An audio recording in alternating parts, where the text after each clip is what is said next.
আজকে আমার দুপুর বেলায় প্রায় 40,000 টাকার মতো হারিয়ে গিয়েছিল।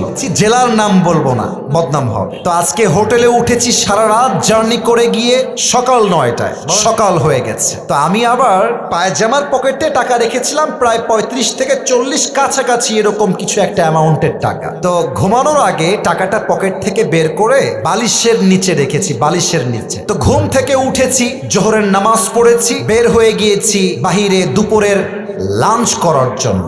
কিন্তু টাকা যে বালিশের নিচে ছিল আমি ভুলেই গেছি। হোটেলে খেতে গেছি, বিল দেওয়ার জন্য বলেছে, বিল হয়েছে 600 থেকে 700 টাকা। পকেটে হাত দিয়েছি, দেখছি টাকা নাই। মাথা তো আমার ঘুরে গেছে, কিরে টাকা আমি রাখলাম কোথায়? হঠাৎ করে মাথায় আসছে, আরে টাকা তো আমি হোটেলের বালিশের নিচে রেখে এসেছি। সঙ্গে সঙ্গে কোনো কথা ছাড়াই গাড়ি ঘুরিয়ে হোটেলে আসলাম। এসে খুব বিনয়ের সাথে ম্যানেজার সাহেব বললাম, স্যার আমি আবরারুল হক আসিফ হুজুর, আপনি আমাকে চেনেন।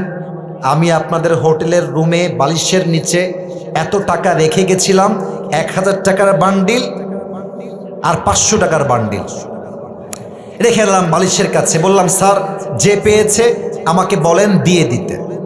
তো দুইজন যুবক আসলো, যারা ক্লিনার, যারা হোটেল ক্লিন করে।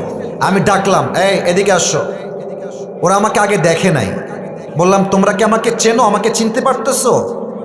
তো যে আমার বেড গুছিয়েছে, যে আমার বালিশ হটিয়েছে, সে বলছে, হ্যাঁ আমি আপনাকে চিনি, আপনি আসিফ হুজুর, আপনার ওয়াজ আমি শুনেছি। তো ওকে বললাম, বাবু যেহেতু তুমি আসিফ হুজুরকে চেনো, দেখো বাবা আমি তোমার সঙ্গে ঝামেলা চাই না। আমার বালিশের তলে আমি টাকা